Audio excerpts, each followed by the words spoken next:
Kereta Hantu Bukit Tanjung. Mentari senja menyapa cakrawala, mewarnai langit Surabaya dengan gradasi jingga dan ungu. Di sebuah warung kopi pinggir jalan, dua pemuda, Bagas dan Dimas, asyik berbincang. Aroma kopi robusta khas Jawa Timur mengepul di antara mereka, mengiringi rencana perjalanan mereka ke luar kota. Bagas, dengan rambut ikalnya yang sedikit berantakan, tampak bersemangat. Dimas, lebih pendiam, namun senyum tipis selalu menghiasi wajahnya. Tujuan mereka, sebuah kota kecil di lereng Bukit Tanjung, tempat nenek Dimas tinggal. Perjalanan mereka dimulai pukul 6 sore. Mobil tua milik Bagas, sebuah kijang kapsul berwarna hijau tua, melaju pelan menyusuri jalan raya. Udara mulai dingin seiring dengan semakin tingginya posisi mereka. Pemandangan pepohonan rimbun berganti dengan hamparan kebun teh yang luas. Hening, hanya suara mesin mobil dan kicauan serangga malam yang menemani perjalanan mereka. Sekitar pukul 9 malam, mereka memasuki kawasan yang jauh lebih sepi.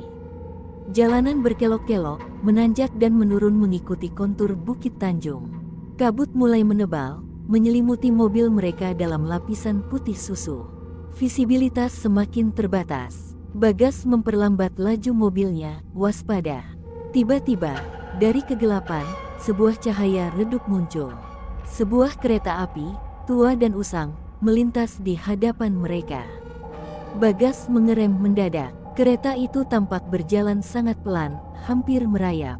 Yang mengejutkan, kereta itu tak berpenumpang. Jendela-jendela kereta tampak gelap gulita, hanya sesekali terlihat bayangan samar di balik kaca yang kotor dan retak. Itu apa, Gas? Dimas berbisik, suaranya bergetar. Bagas terdiam, matanya terpaku pada kereta yang semakin menjauh. Ia merasakan hawa dingin yang menusuk tulang. Bukan dingin biasa, melainkan dingin yang disertai rasa takut yang tak terjelaskan. Ia mencoba menyalakan lampu mobil lebih terang, namun kabut tebal tetap menghalangi pandangannya. Mereka melanjutkan perjalanan, namun rasa takut telah mencengkeram hati mereka. Bayangan kereta tua itu terus menghantui pikiran mereka. Beberapa kali, mereka melihat bayangan kereta itu kembali muncul di kejauhan, seakan mengikuti mereka. Kadang kereta itu tampak lebih dekat, kadang lebih jauh, seperti hantu yang bermain-main. Di tengah perjalanan, mobil mereka mengalami masalah. Mesin tiba-tiba mati. Bagas mencoba menghidupkannya kembali, namun sia-sia. Mereka terjebak di tengah kegelapan, dikelilingi kabut tebal dan bayangan kereta hantu yang terus berkeliaran. Bagas dan Dimas memutuskan untuk berjalan kaki. Mereka berjalan menyusuri jalan setapak yang gelap dan berliku. Suara-suara aneh terdengar dari sekitar mereka, suara desiran angin yang menyerupai bisikan, suara langkah kaki yang tak terlihat, dan suara kereta api yang seakan-akan semakin dekat. Mereka melihat sesosok bayangan samar di kejauhan. Seorang masinis, dengan seragam lusuh dan wajah pucat pasi, berdiri di dekat rel kereta api. Ia tampak menatap mereka dengan tatapan kosong dan menakutkan. Rambutnya acak-acakan, dan matanya berkilat merah dalam gelap. "Tolong," bisik masinis itu, suaranya serak dan lemah. Bagas dan Dimas terpaku, tak berani bergerak. Mereka merasakan hawa dingin yang semakin menusuk, seakan-akan jiwa mereka akan membeku. Masinis itu mulai mendekat, langkahnya pelan namun pasti. Ia seperti melayang di atas tanah, tanpa menyentuh permukaan jalan. Tiba-tiba, kereta hantu itu muncul di belakang mereka. Suara kereta yang mengerikan menggema di tengah keheningan malam. Bagas dan Dimas berlari sekencang mungkin, berusaha menyelamatkan diri dari kejaran kereta hantu dan masinis yang menyeramkan itu. Mereka berlari tanpa henti, melewati pepohonan yang lebat dan jalan setapak yang berliku. Napas mereka memburu, kaki mereka terasa sakit, namun rasa takut yang lebih besar memaksa mereka terus berlari. Bayangan kereta hantu dan masinis itu terus mengejar mereka, seakan-akan tak pernah lelah. Di tengah kepanikan, mereka menemukan sebuah rumah kecil di tengah hutan. Rumah itu tampak tua dan usang, namun masih terlihat kokoh. Mereka memutuskan untuk bersembunyi di dalam rumah itu. Rumah itu ternyata kosong. Hanya ada beberapa perabotan tua yang berdebu dan beberapa foto keluarga yang sudah usang.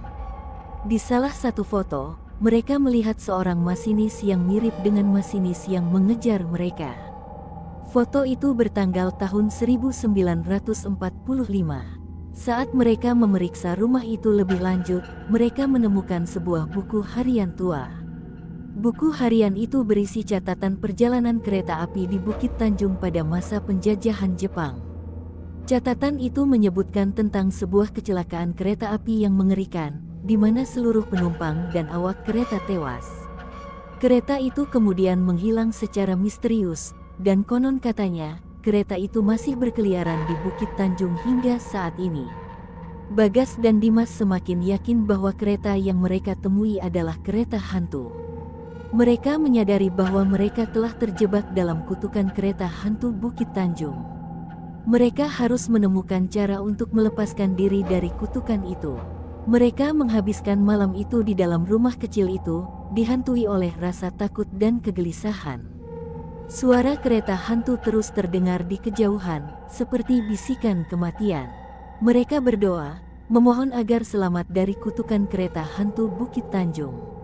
Pagi hari, mereka memutuskan untuk mencari bantuan. Mereka berjalan menuju desa terdekat, berharap dapat menemukan seseorang yang dapat membantu mereka. Perjalanan mereka masih dihantui oleh bayangan kereta hantu dan masinis yang menyeramkan itu. Namun, mereka tetap teguh, bertekad untuk melepaskan diri dari kutukan kereta hantu Bukit Tanjung. Setelah berjalan beberapa jam, mereka akhirnya sampai di sebuah desa kecil. Mereka bertemu dengan seorang nenek tua yang ramah. Nenek itu mendengarkan cerita mereka dengan seksama. Nenek itu ternyata mengetahui tentang kereta hantu Bukit Tanjung. Nenek itu menjelaskan bahwa kereta hantu itu adalah kereta api yang membawa korban kecelakaan tahun 1945. Arwah para korban terjebak di kereta itu, dan kereta itu terus berkeliaran di Bukit Tanjung hingga saat ini. Nenek itu juga menjelaskan bahwa untuk melepaskan diri dari kutukan kereta hantu, mereka harus melakukan ritual khusus. Ritual itu melibatkan pemberian sesajen kepada arwah para korban kecelakaan. Sesajen itu harus berupa makanan dan minuman kesukaan orang Jawa Timur, seperti nasi pecel, tahu tempe, dan minuman tradisional seperti jamu. Ritual itu harus dilakukan di dekat rel kereta api pada tengah malam. Bagas dan Dimas mengikuti petunjuk nenek itu. Mereka mempersiapkan sesajen dan pergi ke dekat rel kereta api pada tengah malam. Mereka melakukan ritual sesuai petunjuk nenek itu, dengan penuh hikmat dan rasa takut. Setelah ritual selesai, mereka menunggu. Keheningan menyelimuti mereka. Tiba-tiba, suara kereta api terdengar dari kejauhan. Kereta hantu itu muncul, perlahan-lahan mendekat. Namun, kali ini, kereta itu tampak berbeda. Cahaya redup yang tadinya menyeramkan, kini tampak lebih lembut. Bayangan-bayangan yang tadinya menakutkan, kini tampak lebih tenang. Kereta itu berhenti di hadapan mereka. Masinis itu turun dari kereta, wajahnya tak lagi pucat pasi, namun tampak lebih damai. Ia menatap mereka dengan tatapan penuh kasih sayang. Ia mengucapkan terima kasih atas sesajen yang telah mereka berikan. Kemudian, ia kembali ke kereta, dan kereta itu perlahan-lahan menghilang dalam kegelapan. Bagas dan Dimas merasa lega. Kutukan kereta hantu Bukit Tanjung telah terpecahkan. Mereka melanjutkan perjalanan mereka ke kota kecil di lereng Bukit Tanjung. Mereka sampai di rumah nenek Dimas dengan selamat. Mereka menceritakan pengalaman mereka kepada nenek Dimas, yang mendengarkan dengan penuh perhatian. Nenek Dimas tersenyum. Ia mengatakan bahwa cerita tentang kereta hantu Bukit Tanjung telah turun-temurun di keluarganya. Ia bersyukur bahwa Bagas dan Dimas telah berhasil melepaskan diri dari kutukan kereta hantu itu. Sejak saat itu, Bagas dan Dimas selalu mengingat pengalaman mereka di Bukit Tanjung. Mereka belajar tentang pentingnya menghormati arwah para korban kecelakaan. Mereka juga belajar tentang kekuatan doa dan kebaikan hati. Dan yang terpenting, mereka belajar bahwa bahkan dalam kegelapan yang paling mencekam, selalu ada secercah harapan. Kereta hantu Bukit Tanjung, meskipun menakutkan, telah mengajarkan mereka banyak hal berharga. Pengalaman itu menjadi cerita yang akan mereka ceritakan kepada anak cucu mereka kelak, sebagai pengingat akan pentingnya menghormati sejarah dan menghargai kehidupan.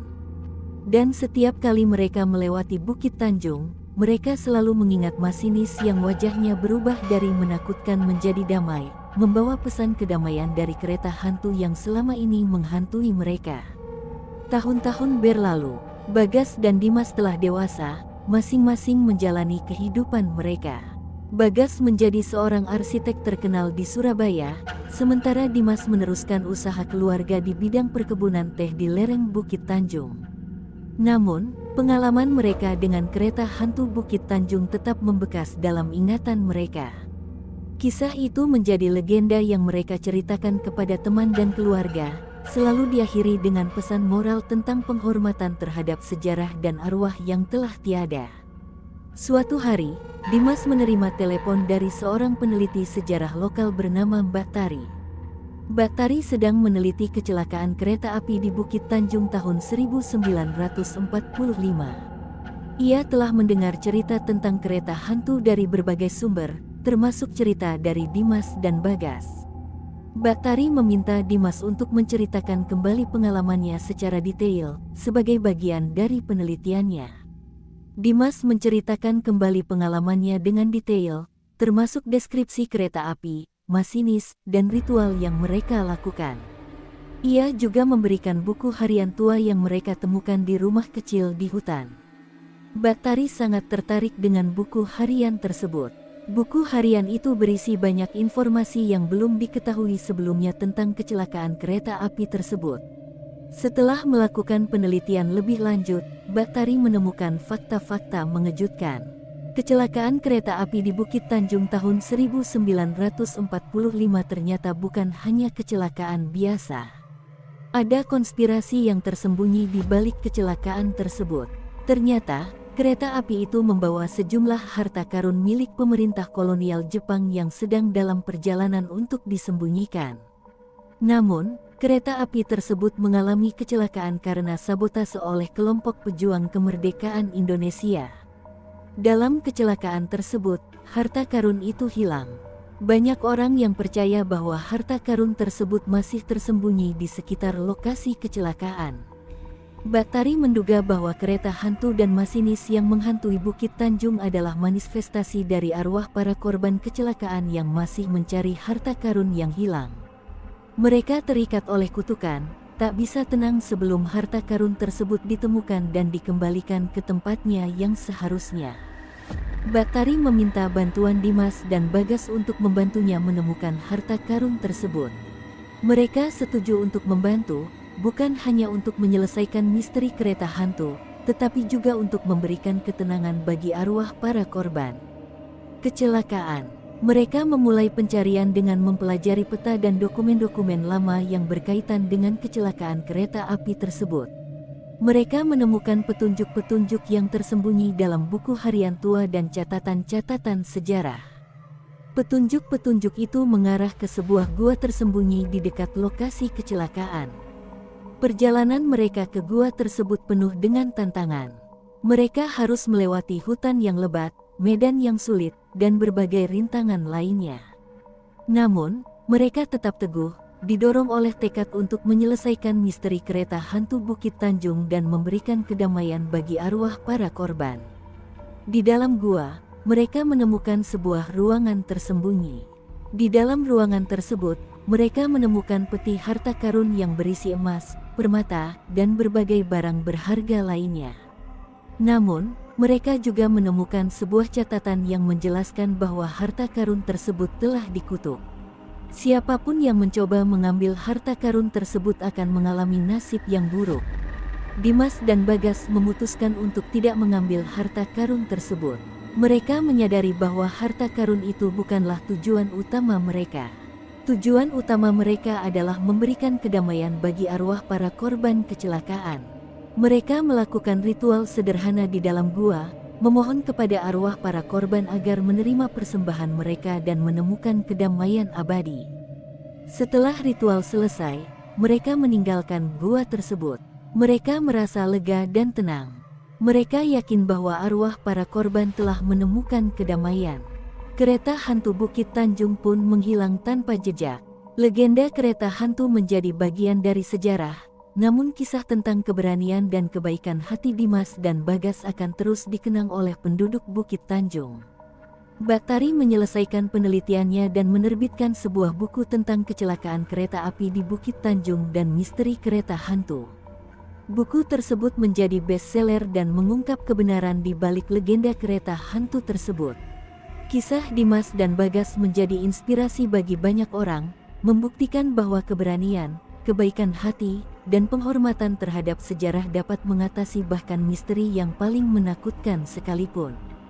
Bukit Tanjung, yang dulunya dikenal dengan legenda kereta hantunya, kini menjadi tempat wisata sejarah yang menarik, mengingatkan pengunjung akan pentingnya menghargai masa lalu dan mengenang para pahlawan yang telah gugur demi kemerdekaan Indonesia. Dan setiap kali Dimas dan Bagas melewati Bukit Tanjung, mereka selalu mengingat pelajaran berharga yang telah mereka dapatkan dari kereta hantu, sebuah pelajaran tentang sejarah, keberanian, dan kedamaian abadi.